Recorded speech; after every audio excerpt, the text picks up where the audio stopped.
We are officially at the midway point of the season. So it's a combination of the deeper dive of the win yesterday and also the mid-season review. Let's jump into this.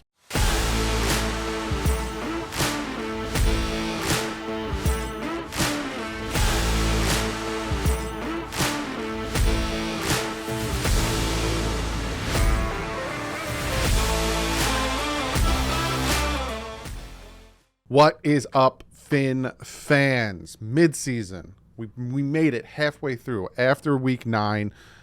Got a lot to talk about. We're going to be breaking down the team at this mid-season point. Going to talk a little bit more about that Chicago Bears team, kind of where we need to get better, all that good stuff. But before we jump into that, I do have to mention one more time, because I noticed some of you guys like this hoodie. I used to wear this hoodie in older videos. If I'm ever wearing any Dolphin stuff, whether it's a hat, a hoodie, or any of that stuff, I've partnered with Fanatics. So there's a link in the description. You click on that link, it'll take you right to the Dolphin homepage. This is where I get all my Dolphin stuff. So the Dolphin hoodie, I got the sideline hoodie coming in. I'm gonna be wearing that. The black hat that I normally wear. Most of the hats I wear, the hoodies, the jerseys, all that stuff. Fanatics. Click on the link. It'll send you to it. I'm also going to keep you guys updated on cool or good discounts and all that stuff over there. Let's jump into the mid-season review. So we're gonna look at some stats. First off, we're gonna look at team stats. So these are the team stats. You look at points for the team offense is 11th ranked. Yards were 6th ranked. Turnovers 8th ranked. First down 11th ranked. Passing offense, 2nd ranked. That went up. Rushing offense, we're 29th ranked. That went back down. We really weren't running much on that. And you look at the defense, right? Points for. Let me pull out before the Bears game, how much it has changed, right? So you look at the defense, we went down in points for.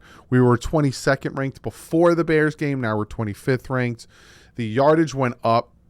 We were 23rd ranked before the Bears game. We're now 22nd. Passing, we were 26th. We went up to 23rd. Again, Justin Fields did not beat us with his arm. He beat us with his legs. But again, we won the game. And then our rushing defense went down drastically.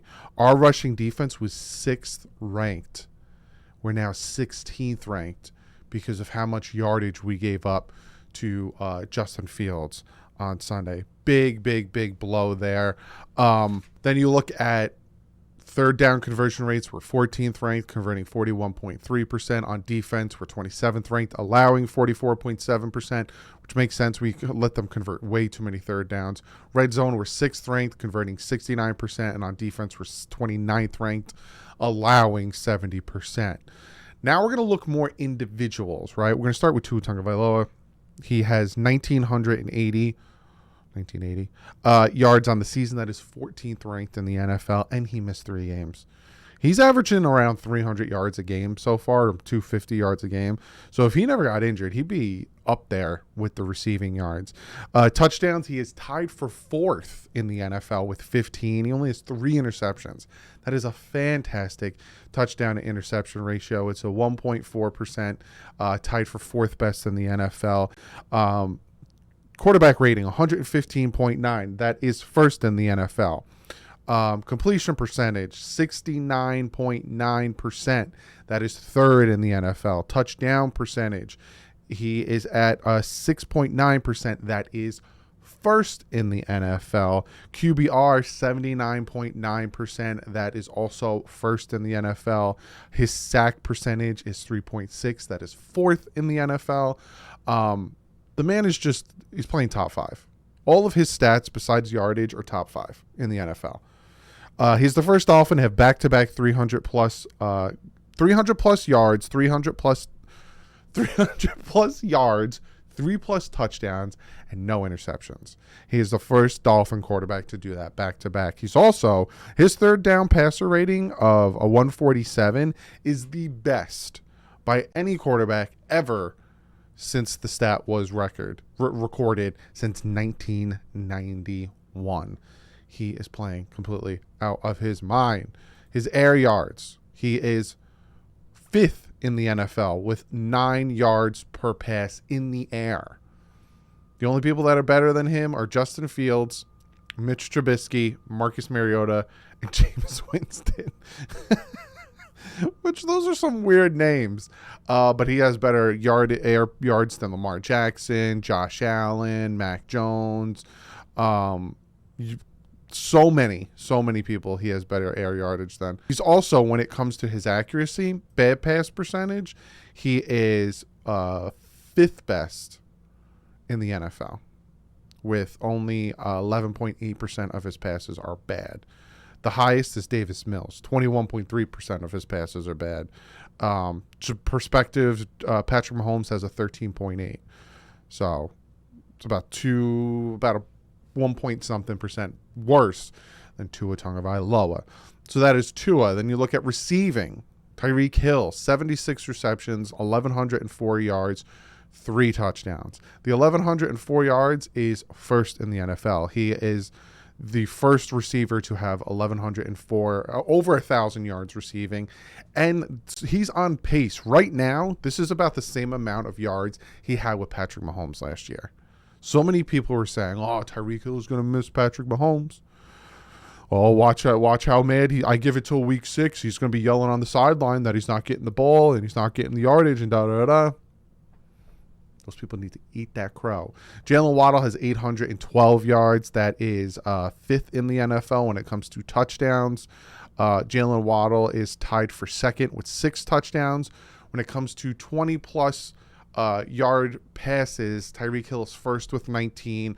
Jalen Waddle is 3rd with 13. And when it comes to 40 or plus yard passes, Stephon Diggs took the 1st place, but Tyreek Hill and Jalen Waddle are tied for 2nd. So that is the offense. The rushing, there's not much to talk about the rushing, right? Our rushing offense isn't great.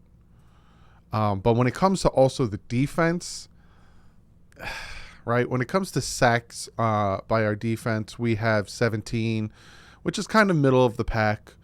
I think they're like 24th ranked, 25th ranked. Pressure percentage, which essentially is the amount of pressure you get on the opposing quarterbacks. The Dolphins are 29th ranked. No, sorry, 30th ranked with 13.8%. Hurry percentage, the Dolphins are 28th ranked with 4.2%. Quarterback knockdowns, again, Dolphins are 30th ranked with 5.4. They are not getting after that quarterback at all. And they're not really blitzing either. Their blitz percentage is kind of in the middle, 25.3, but you're blitzing so much and you're not getting there. So looking at this Miami Dolphin team midway through the season, we're 6-3. We have this number 6 seed. Our offense is killing it. I wish we could run a little bit more. I know our passing is just absolutely killing it, and we're able to do whatever we want with the pass game. I wish they were running it just a little bit more. I think with the addition of Jeff Wilson, I could see them definitely running it more. But halfway through the season, my thoughts on this team is I'm surprised at what part of the team is being successful and what part of the team is struggling. Because going into the season, I thought, all right, it's going to take a minute for the offense to get going, and it's going to take a minute for Tua to kind of gel with Tyreek and the new offense. And I give it till week 4, week 5, and then all of a sudden we'll kind of see Tua lighting it up and the offense moving the ball. I expect the defense to be shut down from jump. And it was the complete opposite. The offense kind of took off after week 2 and when Tua's in there. Again, that's not a knock, or this isn't a knock on Skylar Thompson or Teddy Bridgewater, but there is an obvious difference when Tua's at quarterback versus anyone else, and the offense is just playing lights out. Besides the Steelers game, the offense with Tua in there is just really good. Really good. You got week 1 against the Patriots, decent. Week 2 against the Ravens, week 3 against the Bills. I really like the way the offense moved, especially I like the way that Tua played. And then these past 2 weeks, he's been fantastic. Really happy. And it's always, I could tell that there's a lot of people who doubted Tua, a lot of people who didn't like Tua and ready to move on. Oh, we got to get Deshaun. We should go out and get Derek Carr. Literally, I have heard Deshaun, Derek Carr, Jimmy Garoppolo, Baker Mayfield. Then Teddy Bridgewater is going to start by week 6.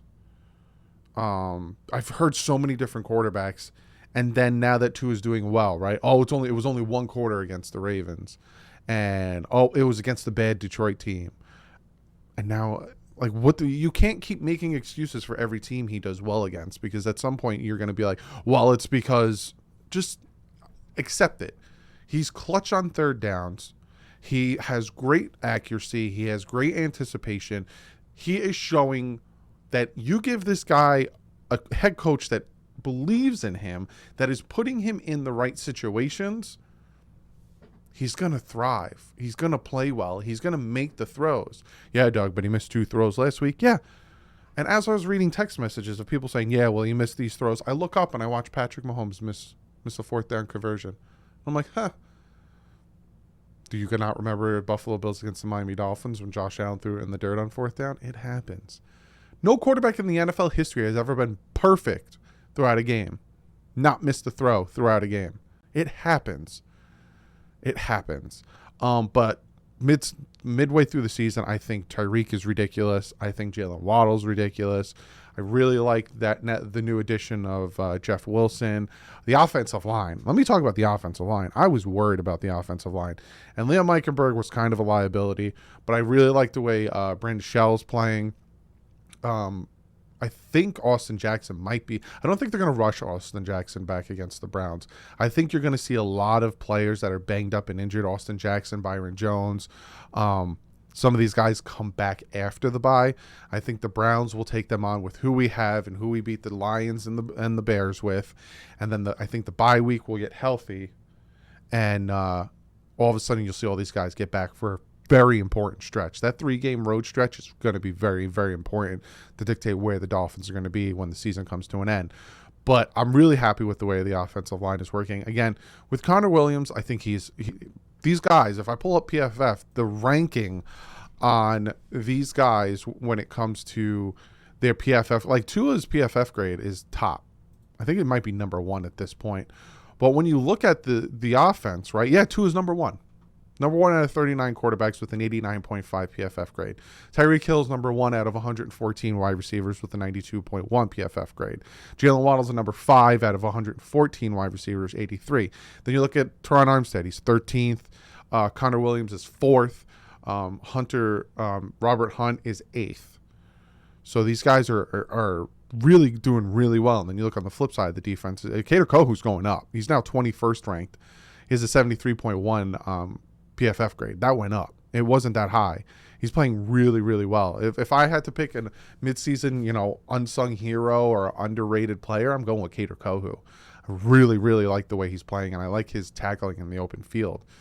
But back to the offensive line, I'm happy with the way they're playing right now. They're giving Tua time. They're giving Tua time to make his reads, and they're also giving him time to throw it downfield. He is pushing the ball downfield more. He's attacking the middle of the field more. I'm very happy with the way he is playing, and I'm very happy with the offensive line. Now I just need to get the running game going a little bit better. Like I said, Brandon Shell's doing all right, but I don't know if they move him at left guard. They might put Austin Jackson at left guard. They might move that around a little bit. I think Austin Jackson might be really good at left guard because I think Jones is playing left guard right now. But I'm very happy with the way the offense is working. Again, I want the run game to be a little bit more involved, but overall, we're scoring points. Like, we're scoring enough points where the defense should be taking over this game. But there's the problem, and there's my downside for the midseason review, is the defense. Now, Bradley Chubb being added and playing yesterday, I wasn't expecting an instant success and seeing instant impact, even though I saw some instant impact with the way that the Bears were barely throwing. I think they threw the ball downfield maybe 3 times throughout the whole game. Most of it was Justin Fields running, quarterback scrambling, but it was a lot of bubble screen, out to a tight end, this and that, moving Justin Fields out of the pocket because of the amount of pressure we were getting on the edges from Chubb and from Jalen Phillips. So Jalen Phillips is 17th ranked out of edge rushers with an 80.1.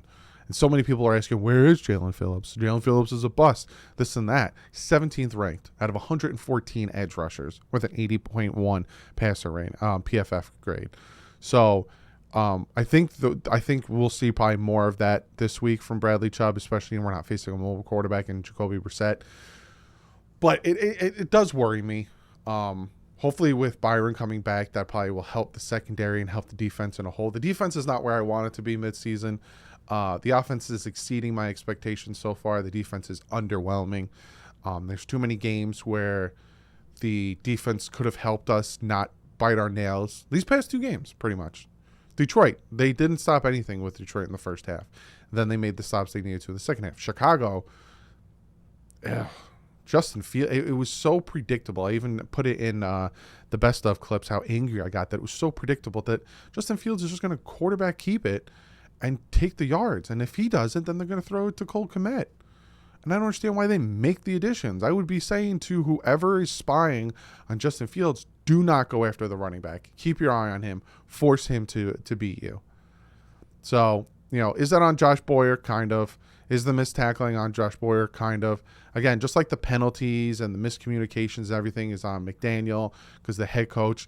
A lot of these miscommunications and being out of position and missing tackles, it's on your defensive coordinator. 100% on the defensive coordinator.